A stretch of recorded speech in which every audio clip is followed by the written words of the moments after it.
আর এইদিকে গাছ থেকে কয়েকটা উচ্ছে তুলে নিয়েছি, উচ্ছেগুলো বেশ ভালোই হচ্ছে, টুকটুক করে তুলে তুলে 2-4 দিন ছাড়া ছাড়াই রান্না হয়ে যাচ্ছে। উচ্ছে কুমড়ো আর একটু পেঁয়াজ কেটে নিয়েছি, উচ্ছে কুমড়ো পেঁয়াজ দিয়ে 5 ফোড়ন দিয়ে একটু করব ভাজা।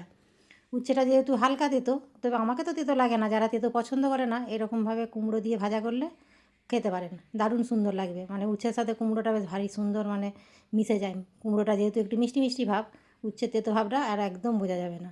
চলুন, ওদিকে উচ্ছেগুলো ভাজা হয়ে গেছে, তুলে রেখে দিয়েছি। এদিকে ফোড়নে দিয়ে দিয়েছি 5 ফোড়ন, শুকনো লঙ্কা আর কেটে রাখা পেঁয়াজ। পেঁয়াজটা এবার একটু সামান্য ভাজে নিয়ে দিয়ে দিলাম এবারে, সরু সরু করেই কেটেছি কুমড়োটা, একটু কুমড়োটা যাতে তাড়াতাড়ি সেদ্ধ হয়ে যায়। এমনিতেই তো কুমড়ো তাড়াতাড়ি সেদ্ধ হয়ে যায় ভাজতে ভাজতেই, একটু হালকা করে চাপা দিয়ে দিলাম যাতে একটু মজে যায়। খুব সুন্দর একদম কুমড়োটাও মজে গেছে, এদিকে পেঁয়াজটাও তো সাথে ভাজা ভাজা হয়েই গেছে। এবার দিয়ে দেবো ভেজে রাখা উচ্ছেটা। এই যে উচ্ছেটাও কতটা ছিল, একদম ভাজা হয়ে একদম এইটুকুন হয়ে গেছে। চলুন, এবার আরেকটু নাড়াচাড়া করে দিয়ে দিলাম উপর দিয়ে পোস্ত।